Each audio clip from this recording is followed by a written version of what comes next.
Indonesia is known as the Emerald of the Equator, and Bali is known as the Island of Gods. On this island, that ASGO Asian Society Gynecologic Oncology will hold its annual meeting from 29 November to 1st December 2024. The event will be held at the Bali Nusa Dua Convention Center, a well-known venue for international events, with a capacity of 1,000 participants and modern infrastructure to host world-class meetings. Bali is easily accessible. Many international airlines fly to Bali. The ASGO Symposium will be divided into 4 rooms, while the workshop will be divided into 2 rooms, Bit Deck and Venue. This is the ASGO to your local committee.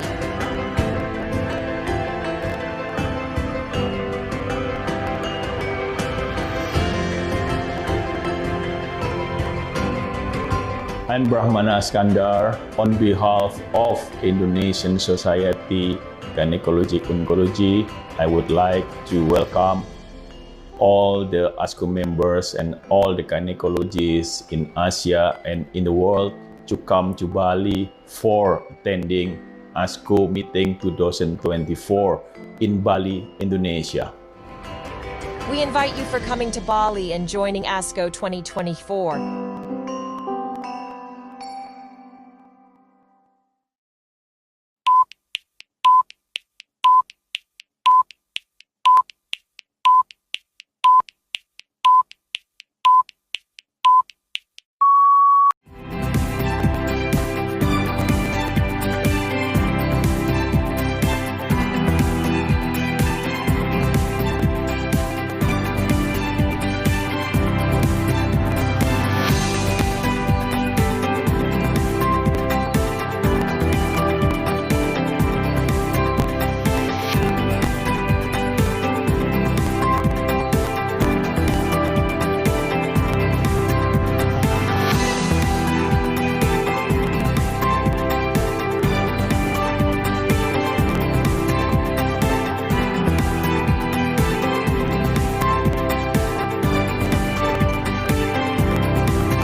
Assalamualaikum warahmatullahi wabarakatuh. Selamat sore dan selamat datang di ASHOGI seri ke-148.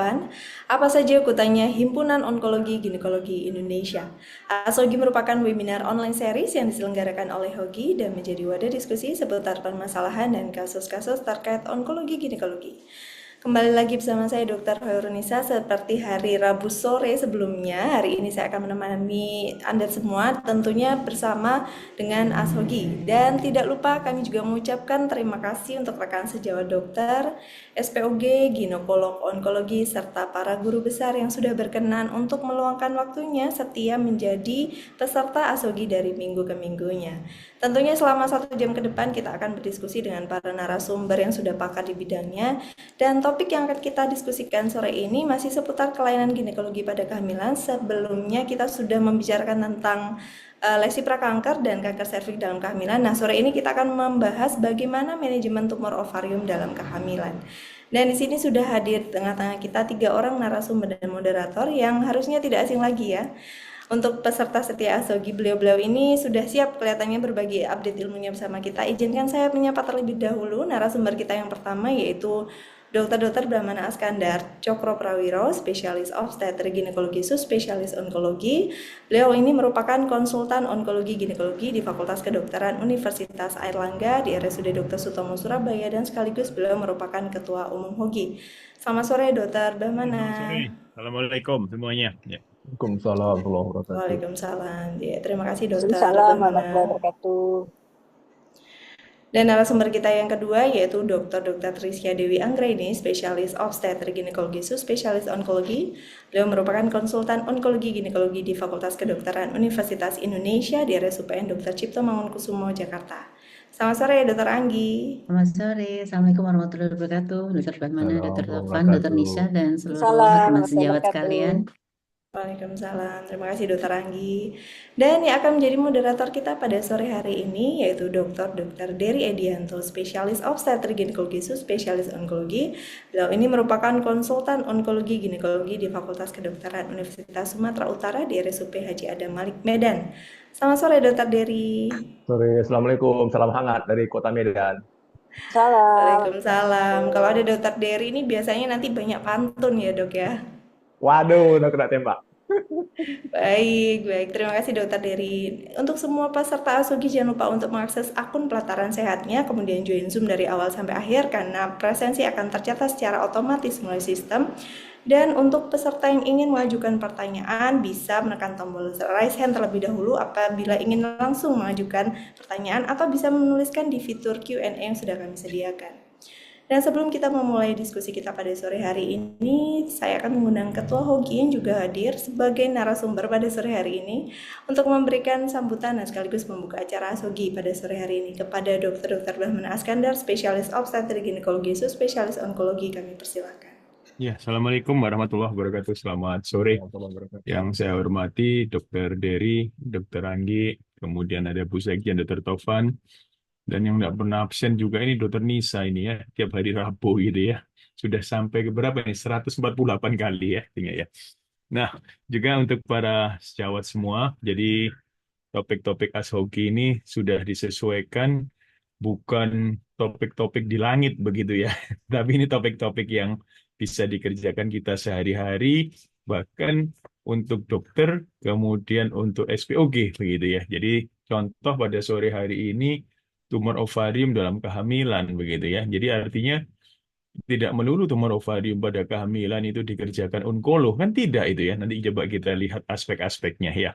Terima kasih, tidak terasa sudah 148 kali Dokter Dery ya. Jadi nanti mudah-mudahan mimpinya bisa ke 1000, bisa ke 2000 gitu ya. Mungkin kalau sudah seri ke 2000 modelnya bukan Zoom lagi, entah apa gitu teknologi ya, nggak tahu ya. Nah nanti kita minggu depan itu onkologi juga punya acara besar itu ya. Jadi Asian Society Gynecologic Oncology Congress di Bali. Tetapi minggu depan masih ada satu kali Ashogi lagi hari Rabu ya Dokter Nisa ya minggu depan ya. Masih ada kan satu ya. Jadi setelah itu kita mulai lagi teaching class. Kita punya acara teaching class juga setiap hari Jumat jam 1 itu ya. Kalau ini ngobrol-ngobrol ringan gitu. Kalau teaching class itu pembicaranya 4 sampai 5 gitu ya. Lebih komprehensif gitu. Jadi saya nggak berpanjang-panjang karena Dokter Dery mungkin sudah nyiapkan pantun gitu ya sebelum mulai. Nanti kita diskusi. Saya ingin two-way traffic ya, ingin two-way traffic dalam artian sebetulnya kalau saya misalnya Dokter Anggi, Dokter Dery ini kan kerja di center tersier ya.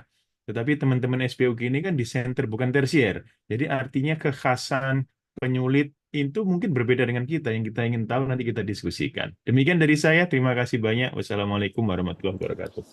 Waalaikumsalam warahmatullahi wabarakatuh. Terima kasih banyak Dr. Brahmana sudah berkenan membuka dan memberikan pengantar untuk diskusi kita pada sore hari ini. Baik, selanjutnya akan kami persilakan moderator kita sore hari ini kepada Dr. Dery Edianto, spesialis obstetri ginekologi spesialis onkologi. Kami persilakan untuk memandu jalannya diskusi. Monggo silakan Dr. Dery. Terima kasih, Dr. Nisa. Bismillahirrahmanirrahim. Assalamualaikum warahmatullahi wabarakatuh. Selamat sore, guru besar, senior, sejawat sekalian yang setia mengikuti acara Ashogi. Bulan ini adalah bulan kehamilan, maksudnya bukan kehamilan, kasus-kasus dengan kehamilan. Jadi disampaikan Dr. Nisa kemarin ceritanya cervix, ini hari ini kita cerita ovarium. Ya. Jadi kita akan mendapat, saudara-saudara sampaikan Dr. Nisa tadi ya, kita ada dua narasumber yang luar biasa, ya Ketua Hogi turun gunung ini memberikan ilmunya.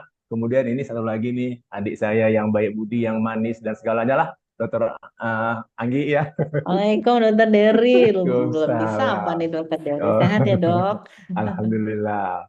Jadi kita akan bercerita dalam waktu 1 jam ini tentang tata laksana tumor ovarium dalam kehamilan. Saya sepakat dengan Dr. Brahmana itu, ya mungkin Dr. Brahmana sama Dr. Anggi akan bercerita kasus secara teoritis, tapi bukan kita pahami bahwa kita kan tidak buatan pabrikan, itu masing-masing punya pengalaman ya. Nanti masing-masing Dr. Anggi atau Dr. Brahmana bisa menyampaikan juga. Saya rasa sejawat dari daerah juga bisa, jangan segan menyampaikan pengalamannya, ke spesifikannya, supaya kasus-kasus tumor ovarium dengan kehamilan kita bisa melakukan tata laksana dengan adekuat. Karena kita harus mempertimbangkan di sini ada ibu dan ada janin. Oke, untung tidak mempersingkat waktu karena saya sudah tadi diminta pantun, saya berikanlah. Buah pisang masak setandan hendak Yo. dibawa ke Tanjung Balai. Salam hangat dari Kota Medan. Ashogi, bisalah kita mulai. Silakan Dr. Pramana. Oke, terima kasih ya, terima kasih. Nanti kita saling nambahkan, jangan segan untuk usul atau bertanya ya, karena kita ingin sharing kasus-kasus di daerah bagaimana gitu ya. Ini sebentar ya, saya kok nggak keluar. Sebentar, saya share-nya. Maaf ya. Sudah kelihatan ya Dokter Dedi ya? Ya, sudah kelihatan, tapi belum slideshow. Slide slow ya, saya slide slow ya.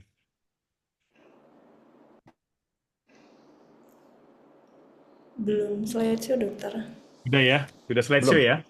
Ya, ini Ya, udah. sudah, dok. Oke ya, ini agak lelet komputer saya. Oke. Jadi gini, tumor saat kehamilan ya. Jadi yang kita bahas sore ini ya, tumor itu artinya ya kistik, padat, jinak, ganas. Gitu kan, tumor itu pada ovarium kan cuma itu ya, artinya ya. Bahkan kalau kita mau membedakan kista ovarium itu, kita jelaskan kepada pasien itu hanya 3 sih kista ovarium itu. 1, kista jinak yang bisa hilang sendiri. Yang kedua, kista jinak tidak bisa hilang sendiri, kista dermoid, kista endometriosis. Yang ketiga, baru kista ovarium curiga ganas ya. Oke, prevalensinya kecil sebetulnya ya, nggak sampai 10%. Yang malignan juga sedikit yang malignan itu ya, paling cuma 1-8 besar, sampai 8%. Kemudian sebagian besar konservatif dan 71% itu sebetulnya regresi spontan gitu ya. Dan operasi itu diperlukan atas 3 hal.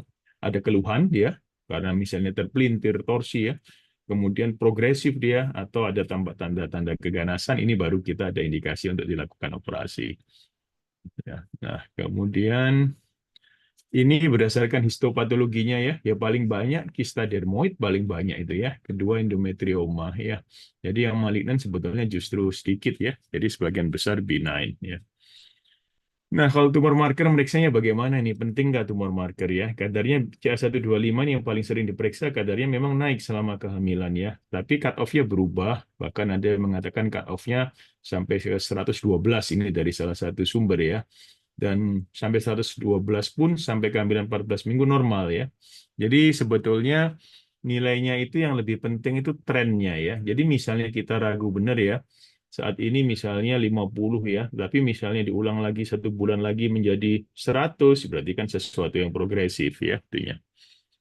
Nah, ini kira-kira tumor marker pada kehamilan ya. Pada trimester 1, CA125 naik puncaknya pada akhir trimester 1, kemudian kadarnya menurun lagi ya. Kemudian itu juga yang lain-lain, beta alpha fetoprotein. Kalau beta HCG ya memang physiologically naik dia. Ya. Nah, imaging USG itu backbone-nya USG itu ya. USG adalah backbone imaging tumor ovarium, kista ovarium. Kan tidak ada yang tidak melakukan USG kemudian langsung CT scan, rasanya hampir nggak ada.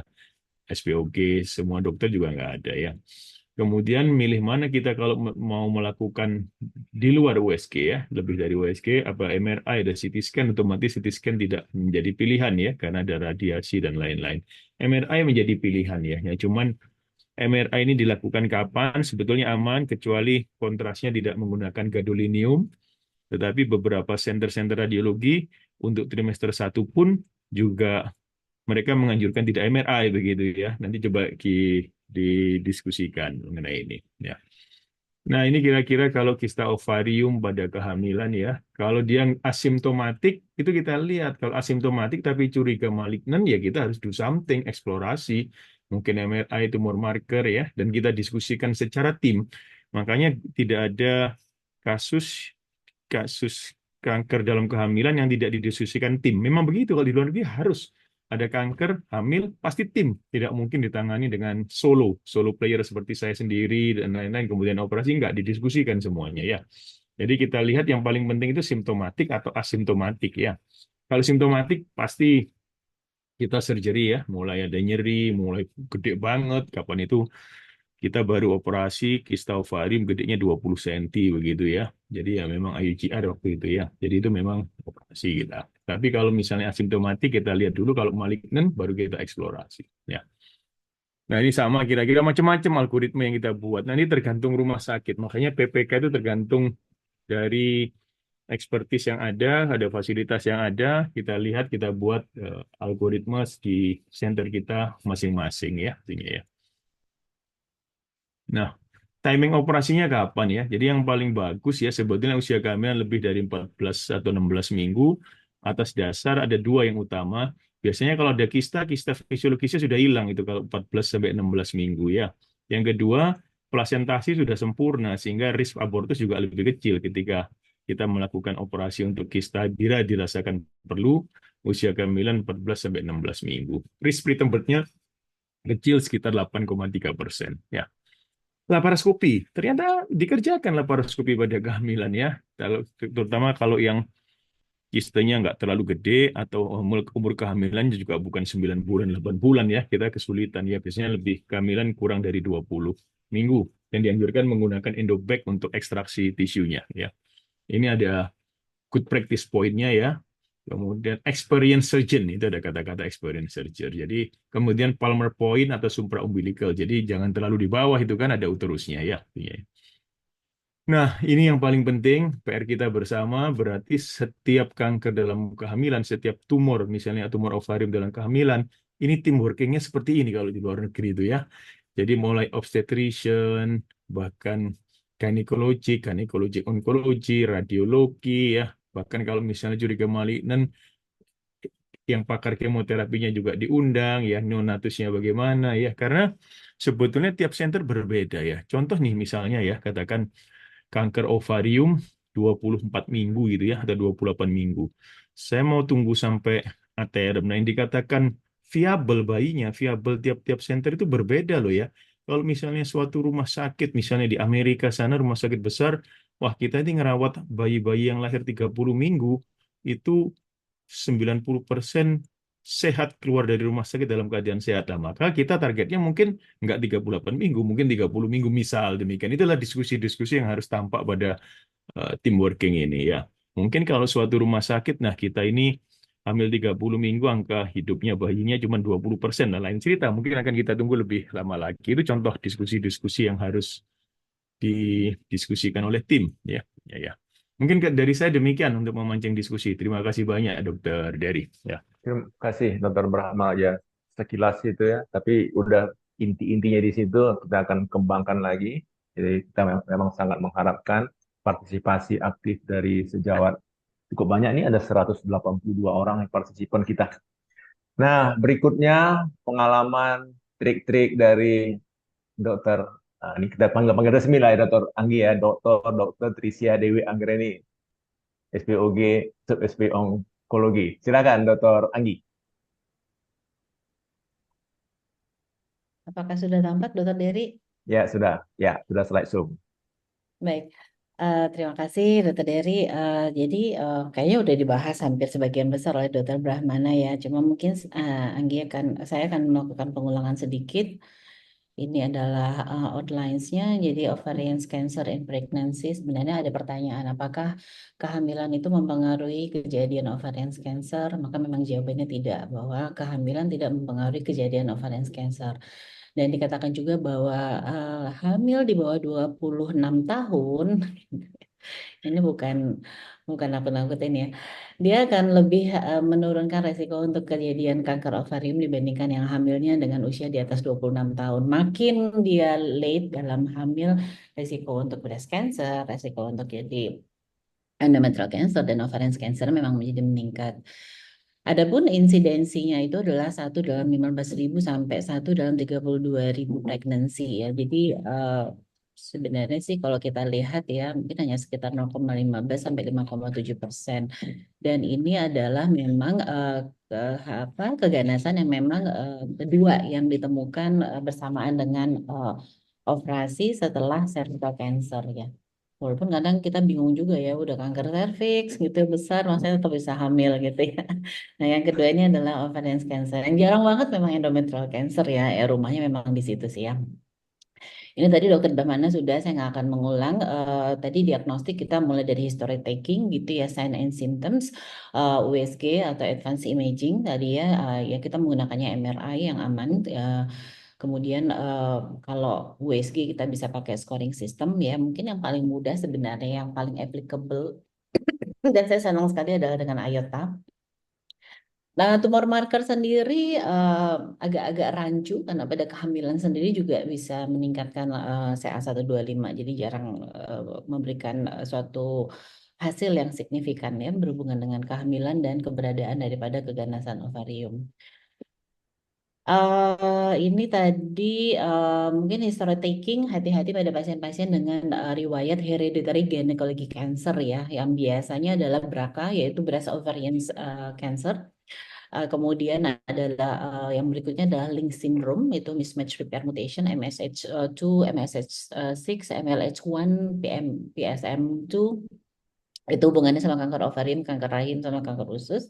Itu harus hati-hati, tapi tetap saja bahwa sign and symptoms yaitu harus yang menjadi hal yang utama ketika kita suspected kehamilan dengan adanya suatu masa. Biasanya masanya pasti lebih besar ya dibandingkan usia kehamilannya.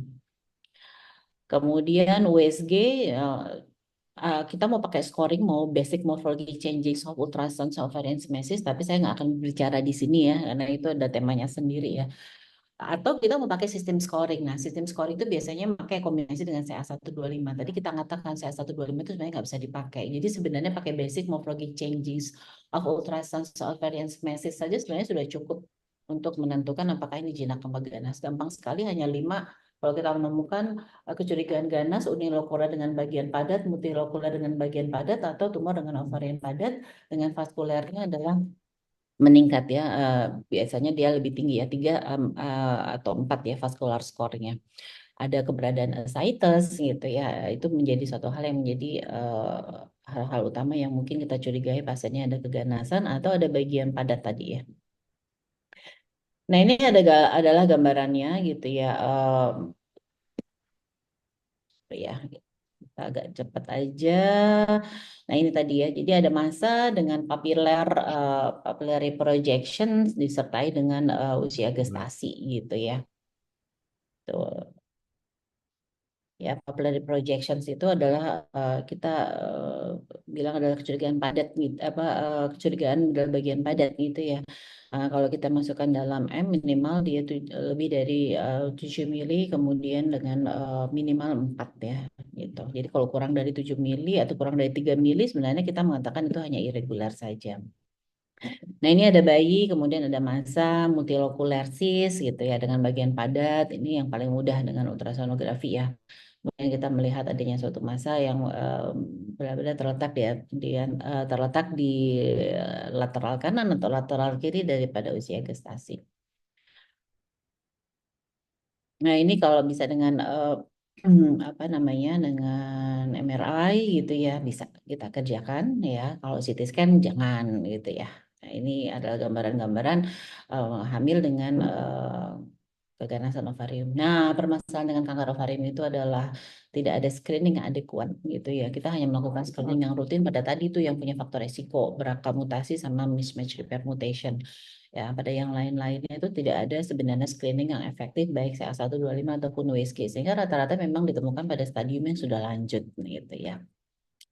Nah, sekarang pada manajemennya surgery gitu ya. Itu memang selalu kalau kita berhubungan dengan hamil dengan cancer, maka usia dan paritas itu akan selalu menjadi utamanya. Apakah kita akan melakukan konservatif, mempertahankan kehamilannya, atau kita akan menata laksana keganasannya.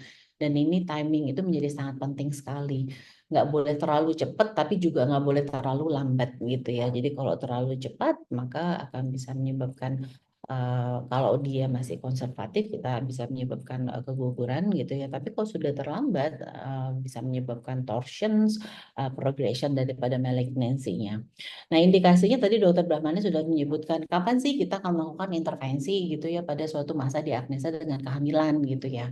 Yaitu kalau masa kistiknya dengan diameternya lebih dari 10. Kalau dulu ada yang 8 ya, 8 atau 10 ya. Jadi jangan iseng-iseng melakukan intervensi pada hamil dengan masa kistik 5 cm, gitu ya, 4 cm gitu ya. Tadi kata dokter Bahmana bisa di laparoskopi. Kemudian iseng-iseng melakukan kistektomi pada kista yang diameternya 4 cm. Itu kalau kita lihat oratsnya masih orats 2, itu sebenarnya kista fungsional gitu ya. Atau dengan bagian padat, seberapapun dia besarnya, di mana kista ini unilokuler maupun multilokuler dengan solid part. Nah, itu adalah intervensi kita untuk mengerjakan. Atau kistanya itu membesar atau makin menetap pada trimester kedua. Nah, optimal kita melakukan tindakan intervensi itu sebenarnya untuk menentukan apakah kita mau melakukan operasi konservatif, apakah kita akan melakukan terminasi untuk tata laksana keganasannya, ataukah kita akan konservatif untuk tata laksana kehamilan dan keganasannya, itu adalah waktunya 16 sampai 20 minggu. Manajemennya tadi udah bisa ya, kita bisa pakai laparoskopi gitu. Jadi ketika kita suspected masa diagnosa mengikuti suatu kehamilan, sebenarnya memang kalau waktu itu di Belanda ya, di Belanda sama di Korea itu mereka memang mendekatinya adalah dengan laparoskopi gitu ya. Tujuannya adalah kita tidak melakukan manipulasi yang terlalu signifikan terhadap rahimnya. Kalaupun harus laparotomi, insisinya tentu saja berbeda dengan insisi kalau kita melakukan seksi cesaria ya. Jadi naik dari atas 2 cm di bawah umbilikus, melingkar umbilikus kemudian ke atas. Kalau mau melakukan laparoskopi, maka operatornya harus proper experience dan nggak boleh lebih dari 20 minggu karena kita akan nanti kesulitan menaruh primary trocar gitu ya. Dan trokarnya itu harus diletakkan 3-4 cm di atas fundus gitu ya. Kemudian kita pakai lower ya, jangan yang tinggi-tinggi sampai 16 mm Hg untuk membentuk pneumoperitoneum. Daripada Veres, mendingan kita pakai Hansen teknik saja gitu ya.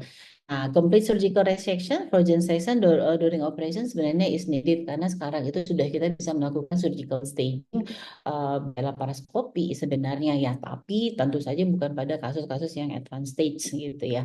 Dan sebenarnya kalau kita melakukan konservatif staging itu sebenarnya tidak pernah juga kita komplit dapatkan gitu karena ovarium yang satu laginya kan nggak mungkin kita angkat. Jadi apakah ada perlunya kita melakukan surgical staging pada kehamilan dengan kecurigaan misalkan pada stadium yang dini gitu ya. Jadi itu juga nanti perlu bisa kita diskusikan. Nah, kalau dia stadium lanjut, maka ini tidak kita kerjakan. Jadi kalau kita mau melihat, di sini memang gambarannya adalah dari laparoskopi, kita bisa melakukan biopsi atau adnexektomi. Biasanya kalau biopsi itu kalau curiganya adalah advanced stage gitu ya, kita langsung ke ovarian cancer sajalah ya. PC hasilnya adalah ganas gitu ya. Kalau disease-nya terbatas di ovarium, ada indikasi nggak kita melakukan kemoterapi? Kalau nggak ada indikasi, nah usia di bawah 22 minggu itu kita bisa staging during pregnancy. Walaupun saya nggak pro banget nih ya melakukan staging karena sudah ada datanya. Apabila tidak ada pembesaran KGB, maka pengambilan daripada KGB pada early stage pada young women itu tidak ada gunanya. Jadi sebenarnya angkat masanya aja desit selesai. Kemudian kalau misalkan usianya lebih dari 22 minggu, stagingnya kita lakukan setelah delivery gitu ya. Kemudian kalau ada indikasi untuk kemoterapi, usia di bawah 20 minggu, consider staging lagi. Habis staging, kemudian kita bisa memberikan kemoterapi. Jadi kemoterapi itu sebenarnya bisa kita berikan pada trimester kedua gitu ya. Kemudian kalau usia di atas 22 minggu, kita nggak consider staging lagi, maka kita hanya mengangkat masa tumornya saja atau kalau dia advanced stage kita hanya melakukan biopsi kemudian kita kasih kemoterapi. Nah, kemoterapinya itu kemudian stagingnya atau debulkingnya kita lakukan sesudah melahirkan. Kalau sudah ada peritoneal spread itu berarti sudah advanced stage. Kalau kurang dari 22 minggu maka kita akan melakukan terminasi dan ini penting sekali gitu ya. Dan tapi tentu saja tergantung daripada usia dan paritas gitu ya. Usia 25 tahun anak 3 maka tata laksana keganasannya akan lebih dipentingkan dibandingkan mempertahankan kehamilan dan itu tidak boleh ragu-ragu. Nah, itu cut off point-nya antara 20 sampai 22 minggu. Tapi kalau di atas 22 minggu, maka kita setelah melakukan biopsi, kita memberikan kemoterapi, debulkingnya kita lakukan sesudah surgery. Jadi kira-kira seperti itu. Kalau non-epithelial ovarian cancer, germ cell, no indication untuk CT kita follow up. Kalau indication untuk CT, consider CT during pregnancy itu bisa kita kerjakan. Gitu ya. Kemudian kalau sex cord tumor, no indications for CT ini hampir sama, kurang dari 22 minggu kita staging. Kalau di early stage ya, lebih dari 22 minggu staging after the delivery. Kalau di advanced stage, maka kita berikan kemoterapi, debulkingnya kita lakukan setelah, kemudian kita kasih kemoterapi, kemudian debulkingnya kita lakukan sesudah. Nah, ini adalah hanya sedikit gambaran saja bahwa memang sebenarnya kita bisa melakukan laparoskopi untuk mengangkat massa di agnesa gitu ya. Tapi tidak lebih dari 20 minggu, karena lebih dari 20 minggu kita akan kesusahan. Dan insesi trokarnya kalau bisa sih saya bilang jangan pakai VRS ya. Jadi baiknya dengan handstand teknik atau open teknik. Maka ini bisa kita kerjakan ya. Dan kita harapkan juga manipulasi sebenarnya terusnya juga menjadi lebih sedikit.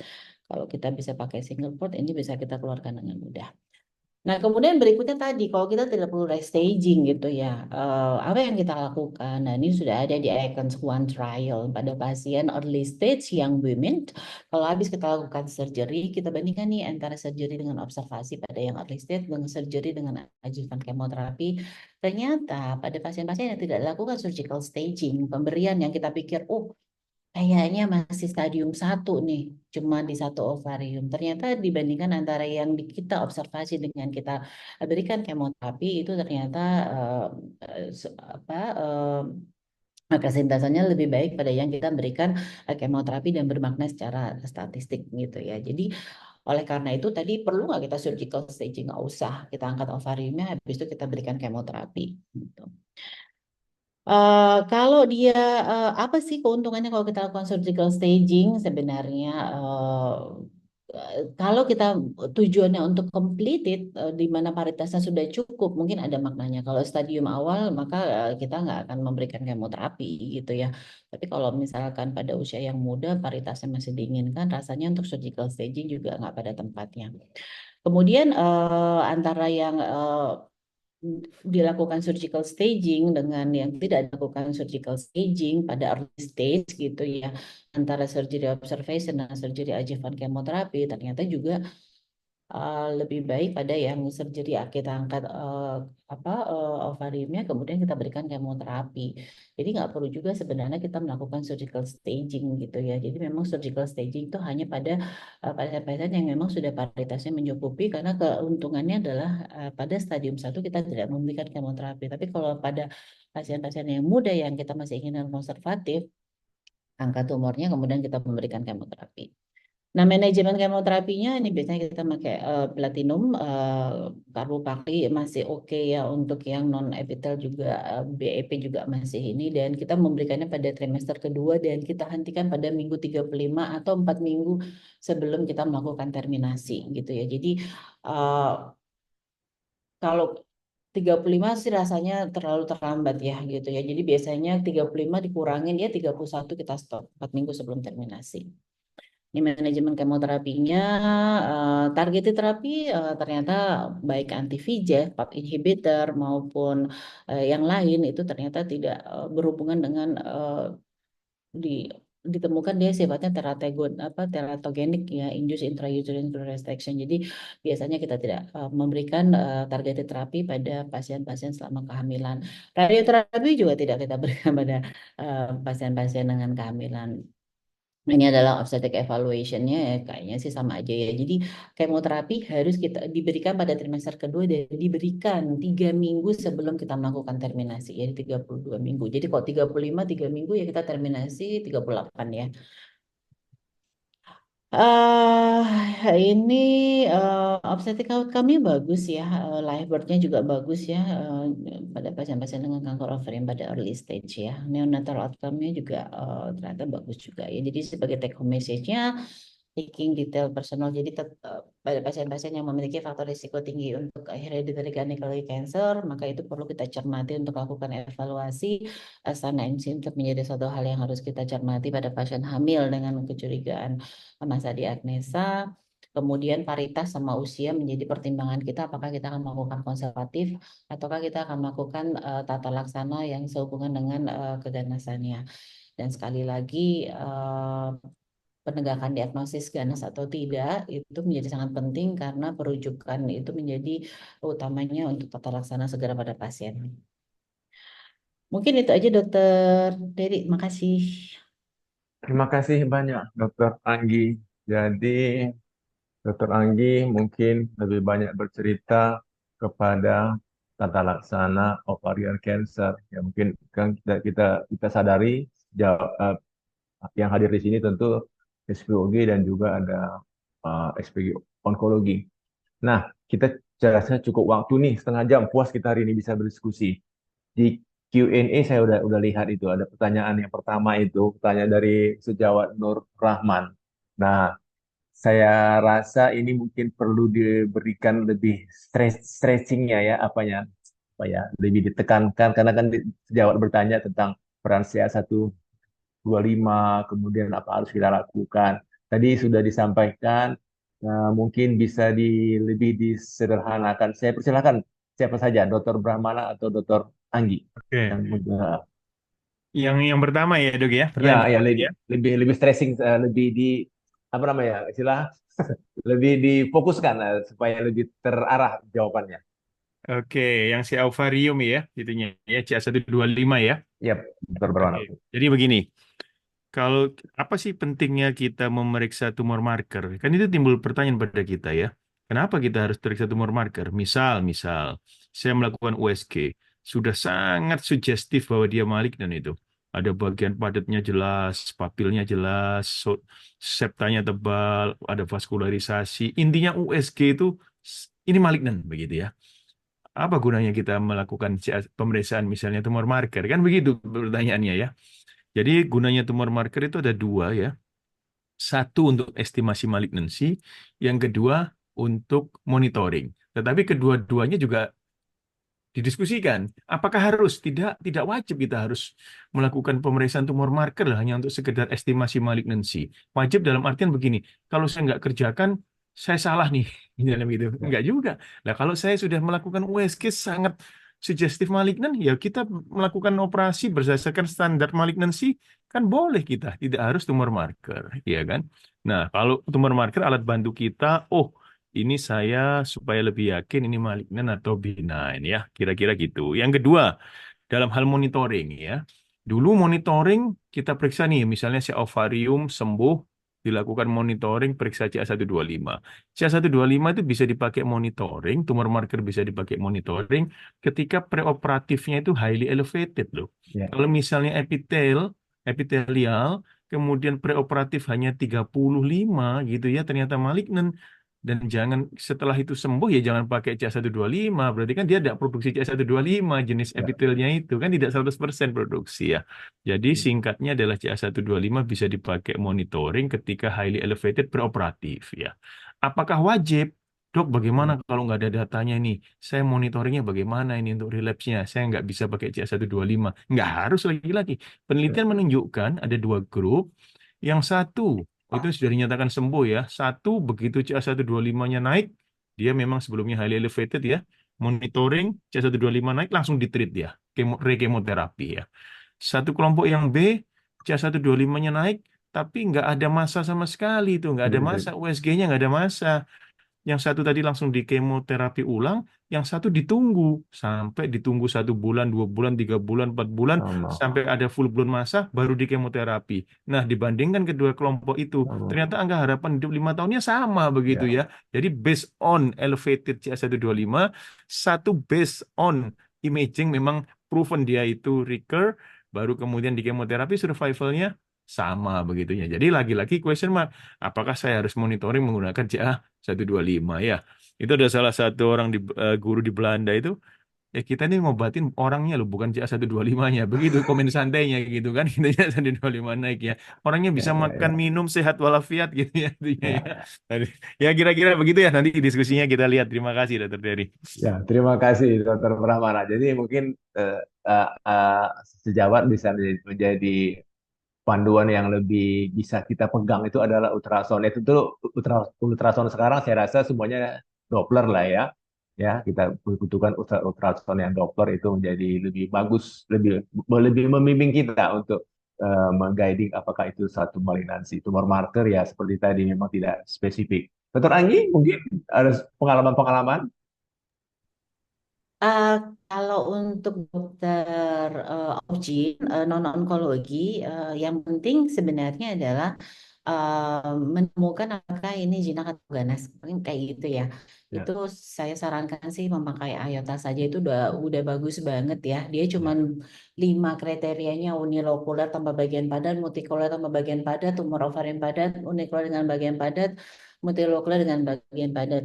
Nah, kalau dapat unikuler dengan bagian padat atau multikuler dengan bagian padat atau ovarium padat irreguler, nah itu kita masukkan dalam IOTA baik pada isi deskriptor, IOTA Acnex, IOTA Simple Rules atau IOTA Acnex, kita bisa melihat. Sekarang kita udah pada ORATS nih. Kalau ORATS-nya keganasannya adalah lebih dari 10, maka memang sebaiknya kita mengirim ke dokter onkologi ya. Atau di IOTA Simple Rules-nya itu ada 1 kriteria dia M, nah itu harus segera dilakukan perujukan ke onkologi. Sebenarnya sih itu ya, dengan atau tanpa memakai CA125 gitu ya. Tapi kalau CA125 tadi yang sudah dijelaskan oleh dokter Brahmana ya sebenarnya ya. Terkadang kita di situ ada tumor ovarium padat atau germ cell. Kalau kita tetap pakai CA125 sih, maka di situ tulisannya sebenarnya CA125 itu opsional. CA125 hanya lebih mengarah untuk melihat berapa dia sudah terdapat spreading di rongga peritoneum. Jadi memang kalau sudah spreading di rongga peritoneum, sudah terjadi peritoneal karsinomatosis atau sudah metastasis, itu memang CA125 akan meningkatnya sangat tinggi sekali. Itu lebih ke arah begitu saja. Cuma kalau yang lain-lainnya selain jadi lebih lebih ke arah untuk memantau apakah dia sudah ada advanced stage atau enggak. Mungkin itu sih ya. Tapi kalau untuk dokter Obgyn, karena mungkin yang paling penting adalah identifikasi dari ultrasonografi findingnya. Basic morphologic changing itu menurut saya adalah yang terbaik untuk menentukan jinak atau ganas. Mungkin itu aja sih saya dari saya dokter Dery. Ya, Boleh terima boleh kasih. nambahin dok, Oh, boleh nambahin dok. silakan dengan senang hati. Iya.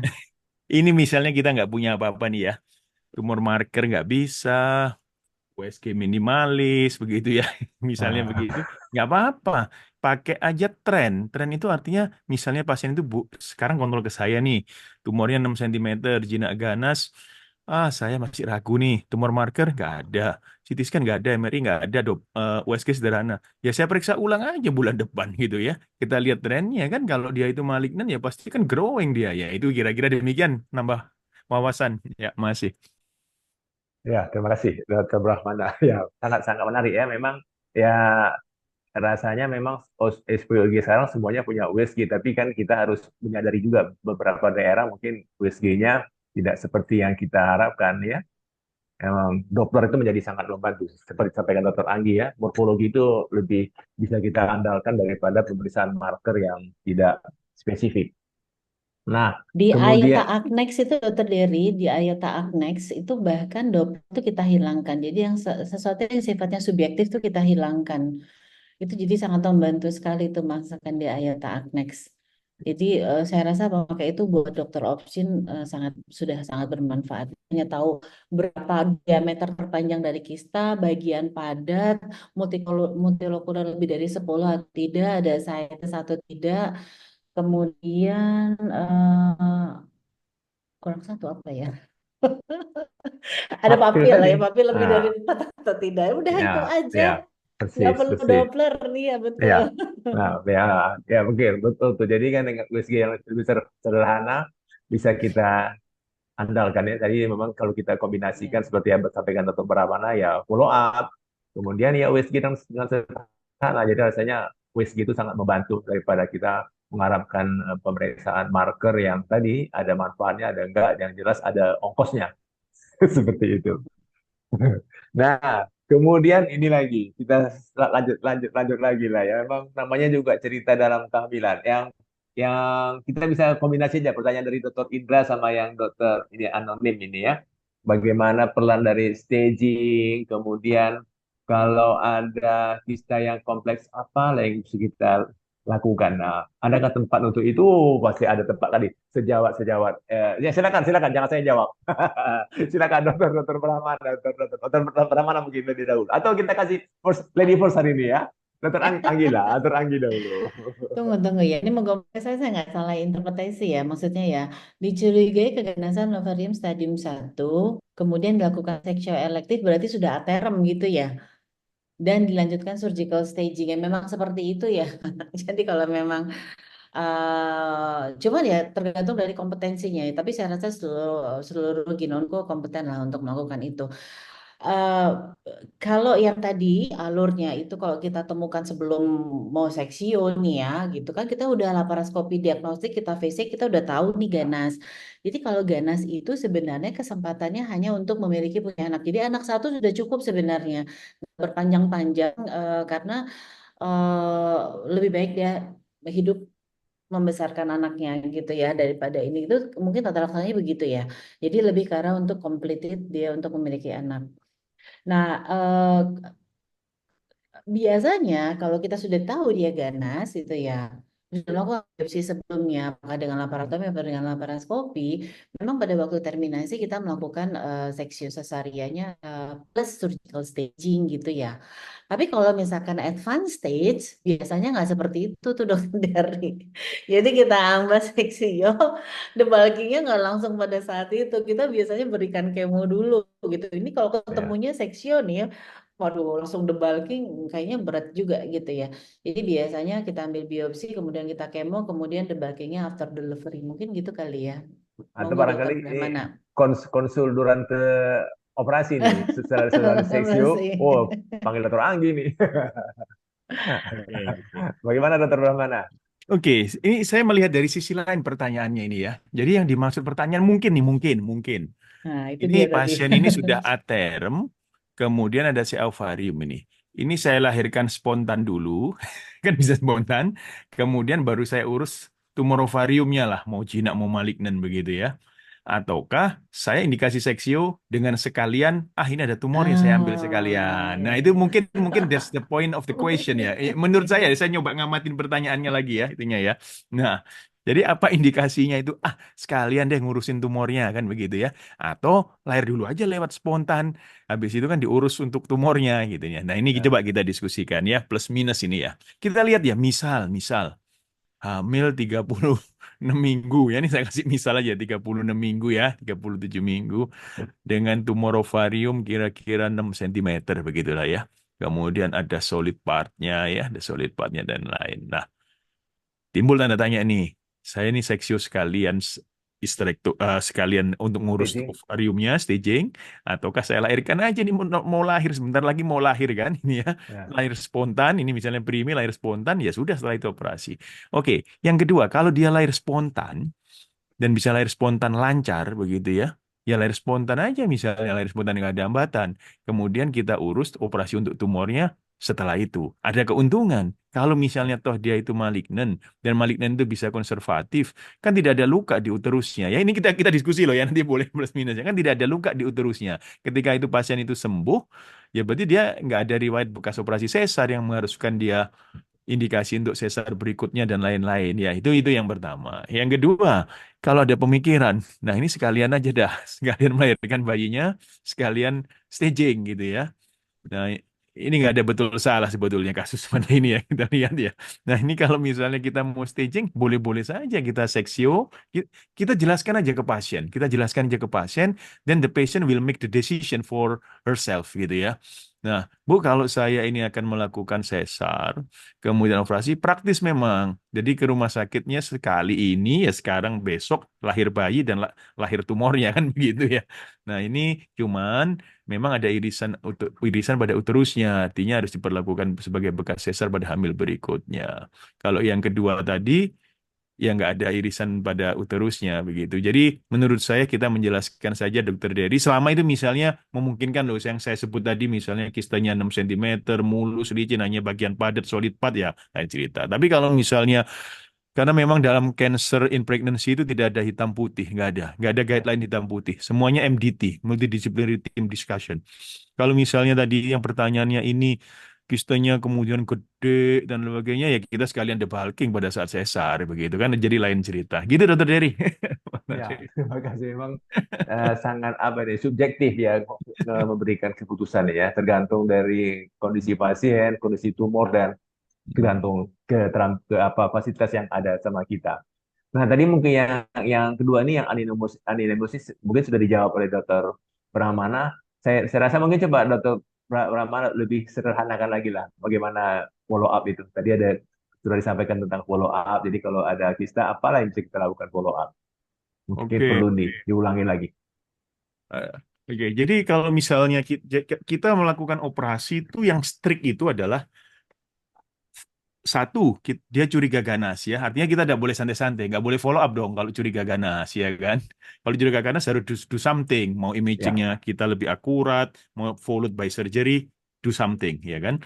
Yang harus do something lagi ketika ada keluhan pasiennya, misalnya dia hamil, kista ovarium, painful dia di sisi kistanya itu, ya kita kan curiga misalnya kista terpelintir ya kan, kista torsi, dikasih analgetik sembuh sebentar, ya itu kan harus indikasi operasi. Yang ketiga, kalau dia cenderung membesar, inilah tempatnya observasi. Kita jumpai 5 cm, kemudian kontrol lagi 1 bulan lagi jadi 10 cm. Jadi dalam pikiran kita, top of mind kita, ini sesuatu yang progresif nih. Kalau sudah sesuatu yang progresif, saya harus aware nih ya. Mungkin ada masih malignan dan lain-lain yang masuk ke ya. kriteria malignan begitu. Jadi kira-kira gitu, follow up masih pada tempatnya selama dilakukan. Jangan sampai pasiennya juga nggak bisa di follow up nih. Pasiennya rumahnya di Papua sana, kontrol ke Dokter Anggi, kemudian ya nanti di follow up 1 bulan lagi, susah dia nggak ada orang. Jadi memang benar-benar Nah, nggak ada hitam putih protap dalam cancer in pregnancy. Makasih. terima kasih, Dokter Brahmana. Dokter Anggi ada apa pengalaman? Memang sering nih seperti itu. Apa yang mesti dilakukan? Memang saya sepakat tuh. Kalau ada keluhan, curiga karena sih kita harus aktif. Ya. Nah, kalau yang angka-angka apa namanya istilahnya jambu-jambu air, manis sekali enggak? Ini yang buat bingung ini. Apa itu Dokter Anggi ya? Apalah Apa itu trik-trik? jamu-jamu Oh jamu-jamu ya, air apa itu Dokter Dery? manis manis benar tidak? Dibilang tak manis dia manis. Ya. Jadi Jadi ragu-ragu. memang Apalah ya, nah, apa yang eh, disampaikan ke ibunya itu kalimat oh, yang nyaman. ini untuk yang tadi ya, surgical staging tadi kah? Bukan bukan Masih yang ada kista kista dengan kompleks. ovarium. Istanya nggak jelas, abu-abu tuh atau ada Oh iya, jinak ganas. kompleksis baik. Apa lagi Jadi dilakukan? kalau sebenarnya kan most of cyst itu nggak dangerous ya, ke incidence untuk ganasnya juga nggak besar gitu ya. Jadi memang kalau dia cuman kompleksis tanpa bagian padat gitu ya, kita lihat dari diameternya saja gitu ya. Tadi kan sudah kita melakukan intervensi kalau diameternya lebih, walau unilokuler saja kita melakukan intervensi kalau diameternya lebih dari 10 cm gitu ya. Makanya kalau misalkan 4 atau 5 cm jangan iseng-iseng nih dokter Bamana nih lagi belajar laparoskopi ini ada pregnancy kista kompleks 4 cm gitu ya. Terus Mumpung kecil dilakukan ya. iya 5 cm gitu 6 cm dilakukan kistektomi atau Ya. kista fungsional gitu ya. Jadi kalau dia tanpa bagian padat kita pakai cutoff point-nya tadi udah 10 cm ya. Jadi 10 cm itu kita melakukan intervensi.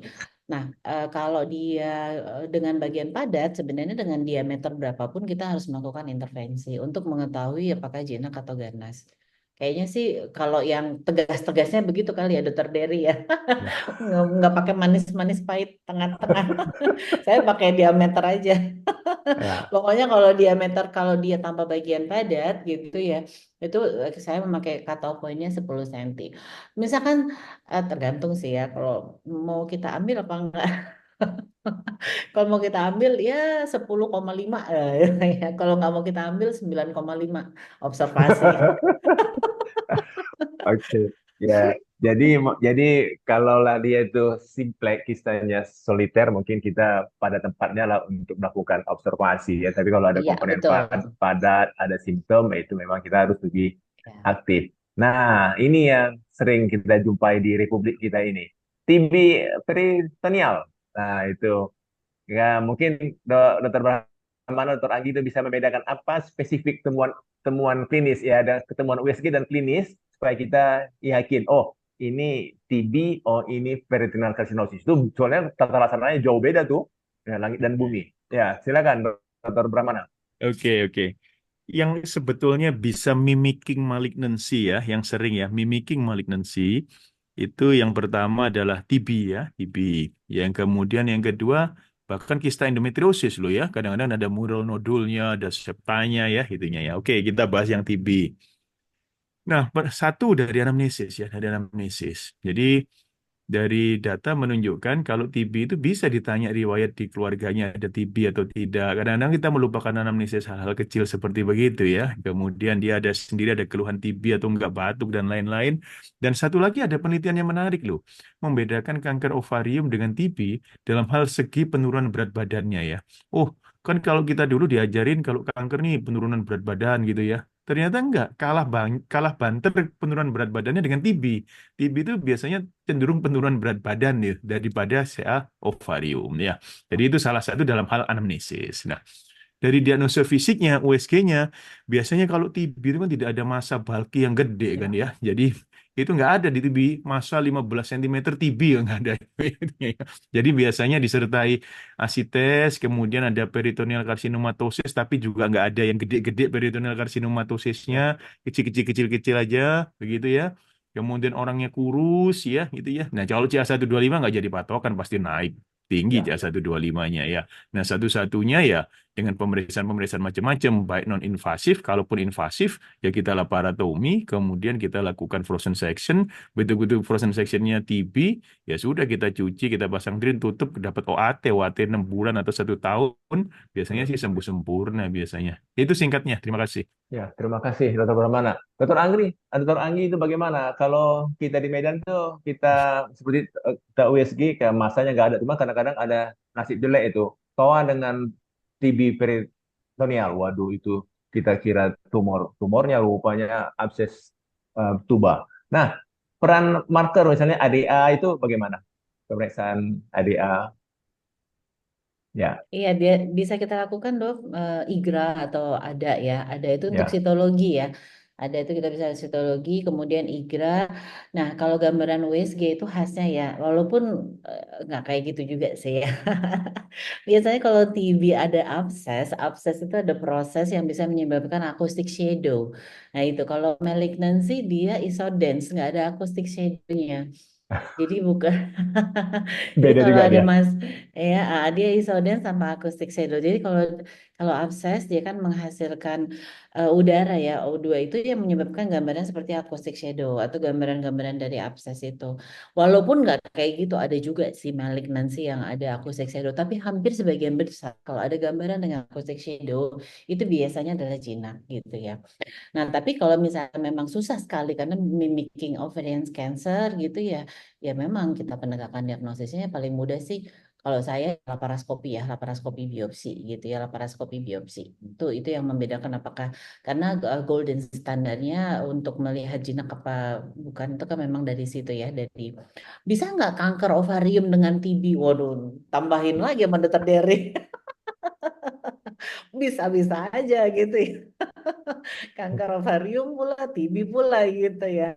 Ya udah semuanya positif gitu ya. IGRA positif, ada positif di biopsi hasilnya adenokarsinoma.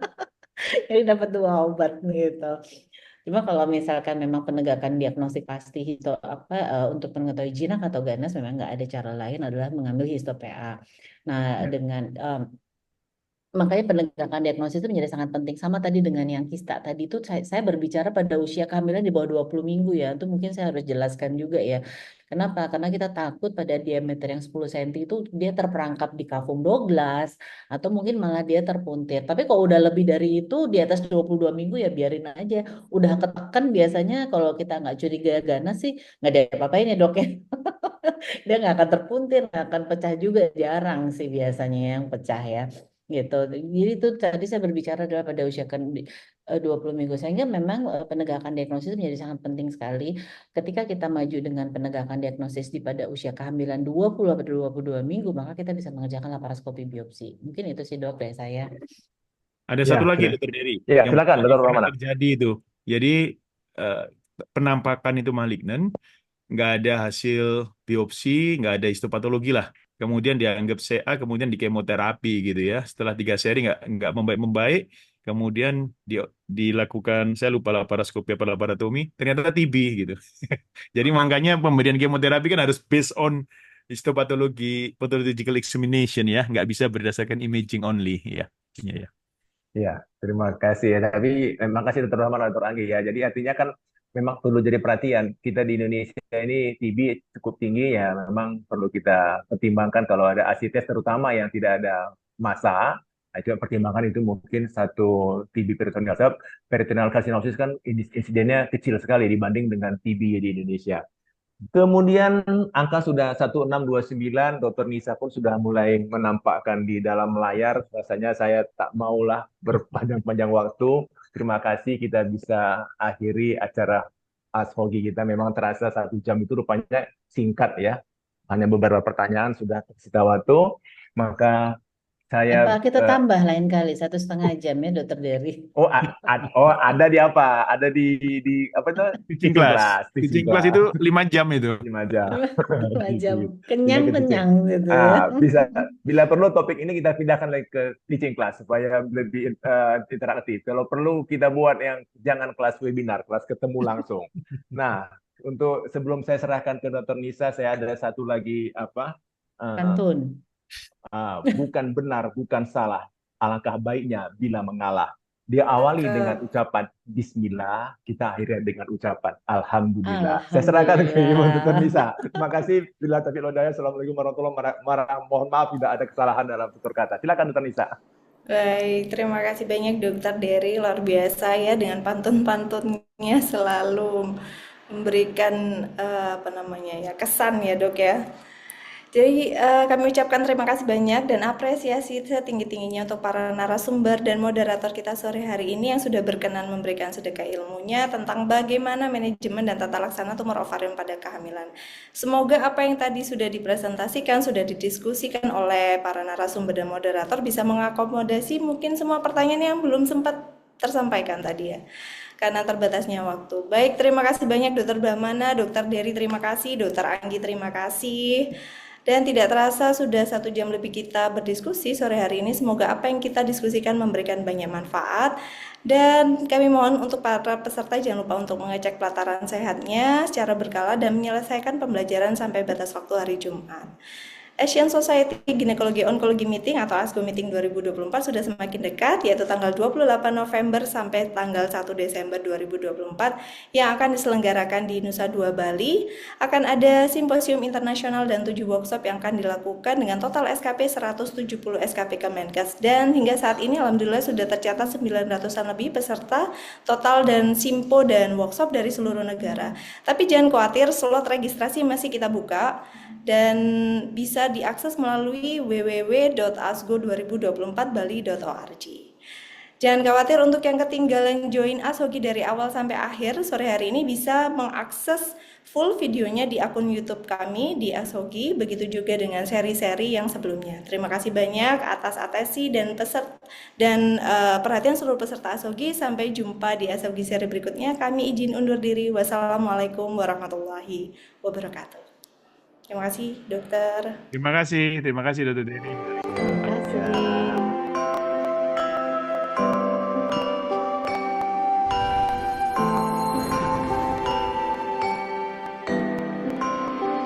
Indonesia is known as the Emerald of the Equator, and Bali is known as the Island of Gods. On this island, that ASGO Asian Society Gynecologic Oncology will hold its annual meeting from 29 November to 1st December 2024. The event will be held at the Bali Nusa Dua Convention Center, a well-known venue for international events, with a capacity of 1,000 participants and modern infrastructure to host world-class meetings. Bali is easily accessible. Many international airlines fly to Bali. The ASGO Symposium will be divided into 4 rooms, while the workshop will be divided into 2 rooms, Bit Deck and Venue. This is the ASGO to Local Committee.